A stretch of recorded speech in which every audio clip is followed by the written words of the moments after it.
Hey guys, so today I'm going to be bringing you a highlight of a different deck this time. It's not Elana's Havencraft. This time it will be an Evolution Bloodcraft deck. So I'll quickly cover the deck, show you what's in it, and how it should be, how it's like played roughly, and things you can change, and then we'll get to the highlight. So the main goal of the deck is to evolve as many times as possible to get to your big finish, which is Zeus. So Zeus is a 10 mana 5/5 that randomly activates one of the effects for every time you've evolved a follower during the match. And the different effects you can get is you can restore 5 defense to your leader, you can gain +3 in the ability to ignore wards, you can gain +2, +1 in Storm, +1, +2 in Bane, or +0, +3 in Ward. So with this deck, by at least turn 10 when you're playing Zeus, you've normally at least evolved about 5 times minimum. So he's getting like 5 of these effects activated randomly. And your goal is to basically get them as big as you can and hit them in the face and kill them that turn. So along with that, you've got like your succubus, your basic bloodcraft package where you've got Azazel to activate vengeance. You've got succubuses, which is just really strong board clear. It deals 3 damage. Also reduces in cost for every time you've evolved a follower, so that like works well with the deck because you're evolving a lot of times. So if it's in your hand from early, you can play it for like 3 or 4 mana. And then you've got like your draw cards, which unleash the nightmare, which draws you followers specifically, which is nice. And then you've got like your parishes, which can draw you cards as well. And then like for 2 drops, you've got your evolve. This guy here, Hinekar, I'm not sure how to say his name, but basically if you play him for 5, he evolves himself, which is nice. This Liberty Pup I'm playing 2 of because when you evolve something, it restores 2 defense to your leader and deals 1 damage to enemy leader, so it's a little bit of healing in the deck, which is nice. Vira I've not actually done any use of, that's why it's only at 1, but I've only played like 5 games. And basically it reduces damage to your leader to 0 for the next turn if you evolve it. But again, I've never actually played it out yet. Entrancing Blow is a one-off just to fill the deck. The Blames, you're like normal, it's a 2-drop. If you've got Vengeance active, it puts either a 1/2 ward that kills a 1 attack or 1 health minion, or a Leoparian, which is a 2 mana 2/1 Storm. And if you evolve him, it also puts one of them into your hand as well, which is really nice. And other things that you can evolve for free, you've got Jafnar, which is during your turn, whenever an allied follower evolves, you evolve this. So on turn 8, you can play this out and then play out Hinekar, and they both get evolved. And also when he evolves, he deals 2 damage to an enemy follower, like when he clashes with them. So every time he gets attacked or attacks an enemy follower, deals 2 damage. Urius, again, is classic Vengeance Bloodcraft sort of card. He's really, really strong if you've got Vengeance active. Gains the ability to evolve for 0 evolution points. His affects a bonus basically, which is whenever an enemy follower comes into play, deals 1 to the enemy leader and restores 1 to your leader. So again, it's a little bit of healing.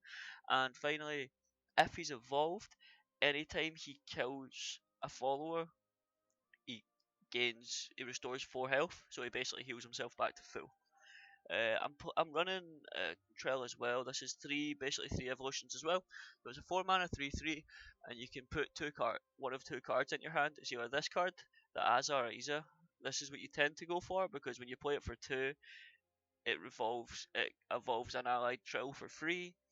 Or you can put Demon Song, which is a deal 2 to all enemies for 3, and if Trill's out, you deal 3. So it has a board clear as well. But basically, what this does is turn 6, you play this, you add this one to your hand, and you play this out, and you can evolve that for free as well.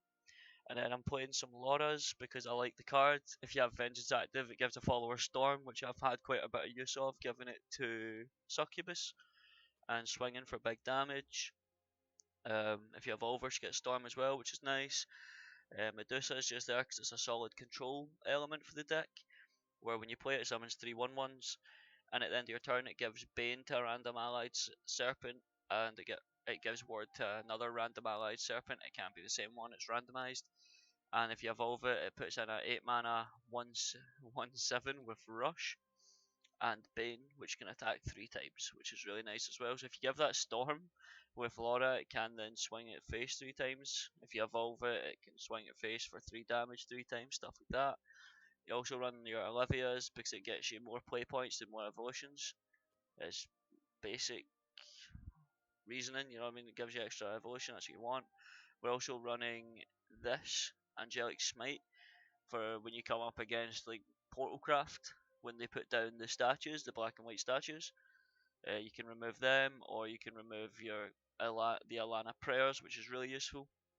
But yeah, that's the deck list. I would change this Vera if you want. I'm gonna probably find a way to change it. I'm not a big fan of it. Liberty Pup is okay. I've not had any real issue with that yet either. So Vera's definitely one that I would say remove. Probably replace it with a third Urius if you have it.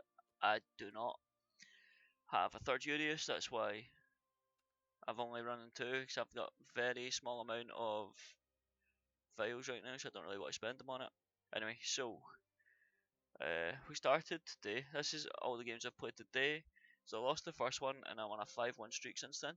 So we're going to go into the Havencraft highlight. Guys, as well, if you enjoyed the video, if you want to see more, feel free to subscribe. I try and do this content daily, as well as leave a comment on ways to improve the deck and ways to improve gameplay and videos, stuff like that.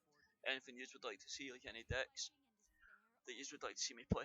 But yes, we'll get into the highlight here. So here we decide to send away the Succubus, because you don't really want a 10 mana card in your hand. It's like, you know, it's a standard mulligan. You get rid of the big cards and try and get smaller cost cards. So one thing I will point out quickly is if somebody's new to the game and they don't know about this, and you're trying to play this deck, really good. This scroll thing at the side, if you click it, and it shows you like tips for the game. But in game there's a fourth little tab, and if you go to it, it shows you how many followers you've evolved during the game, which help. You can just click on the cards and it keeps track of it as well. But if you don't have a Zeus in your hand or something, or like an Olivia which relies on that, you can go to the tab, the fourth tab over, and it will tell you how many you've evolved so far. But yeah, so turn 3 we play out the Unleash the Nightmare and then just trade away. So then he's got this. They play out this away, which is a really scary card. I love this card when I'm playing Havencraft. It's so good. See, I've not seen a deck, Elana deck that runs this, which is cool. 7 repose and stuff. It adds extra healing.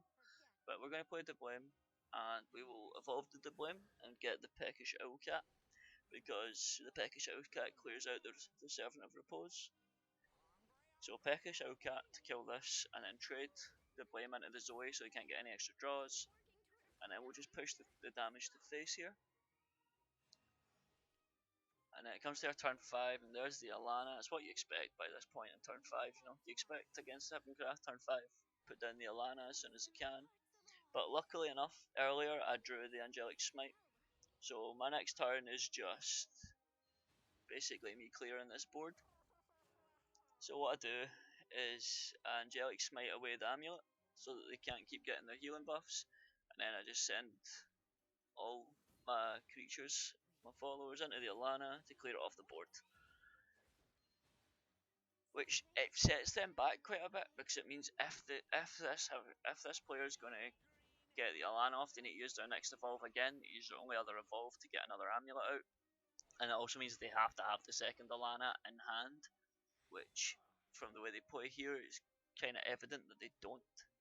So what I'd say to do is I'd say to go with the Urius into the Jifnara, and evolve Urius just using an evolution point because Vengeance isn't active, but it also evolves the Jifnara, which is nice. And then I just trade away the 2 bigger minions, because Urius heals himself up and Jifnara gets a free trade because he deals the 2 damage on the clash. And again, that clash also activates if they attack him, so with these hoverboards, you'd have to evolve it to deal with it. You'd have to evolve one of the hoverboards or something to deal with the Jifnar. But what he does, he just black and scriptures it away, so it's fine. But then he trades the rest of his board in to clear out the Urius, which is fine. His turn 7 was entirely used to clear out my board and never really developed anything for him other than this Falcon, which isn't really that impressive. So what I decide to do here is play the Trill, use my turn 7, get an extra evolve off, play the Trill, play the Azaniza, and evolve it for free, and then trade it into the Falcon. So But yeah, it shows you like your destroyed followers and played cards. In game there is an option to show you the the amount of things you've evolved as well. So he just angelic smites away the Trill here, and then plays out 2 healing cards, which again, this isn't much of a board presence, it's not really a threat. So what I say do is Azazel, pop this with the effect, and then use my final evolution to evolve the Azazel. Since I know that he doesn't have a big board right now and he's struggling to get one, I'm not worried about going down to 10 health, and I can play out the other Azazel and clear it with the ability as well, and then throw out 2 Restless Parishes to get extra draws at the start of my next turn. But yeah, the reasoning behind the Azazel evolve is just that he doesn't have a board, and so there's no way that he can get wide and rush me down without me being able to clear him. As well as if he does get another Elana off and he gets all these big minions, the Azazel makes me only be able to take 3 damage at a time. But what he does, he plays out the Inkart, the Ektar, and then he trades all the little things into my board and clears it all again, which is really annoying. So we draw our 3 cards, we play out a the Hinekar, because he can trade into the Ektar, and then his last words will just outright kill it, because his last word is deal X damage, where X is the amount of followers you've evolved this game. So there you can see I've evolved 6 so far. And then we just unleash the Nightmare, draw some more cards, get more board presence going. As you can see, we're hitting turn 10 here. So we're getting to the Zeus times where we've already evolved 6 cards. He uses another Blackened Scripture to banish a card, and then plays out this card that just fills his board again.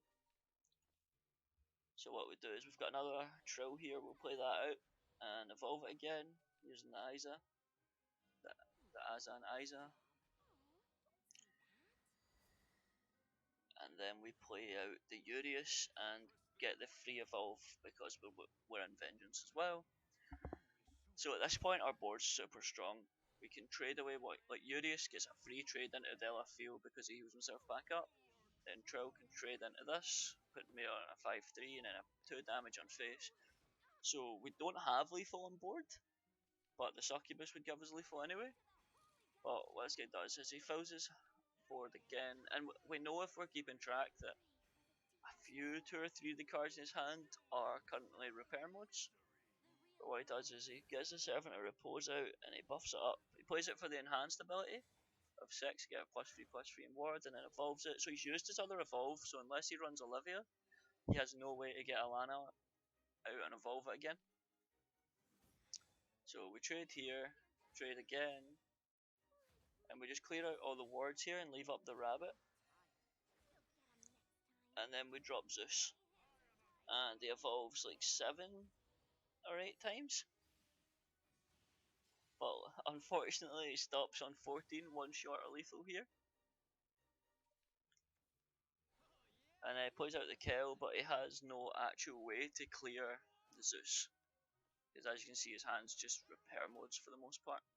Yeah, 3 repair modes in his hand, 4 repair modes. So he had no real way to deal with the Zeus. So that's the basic gist of the deck, guys. Hope you guys have enjoyed the replay. So you just kind of build up your evolutions so things can evolve for free while controlling the board, and eventually slam down the Zeus and hope it's a big finisher, or else it leaves it as a massive threat that has to be dealt with. But yeah guys, that's it for the video today. If you have enjoyed, again subscribe for more Shadowverse content, leave a like and comment ways to improve the videos, ways to improve decks and different things you'd like to see me do. Thanks for watching guys.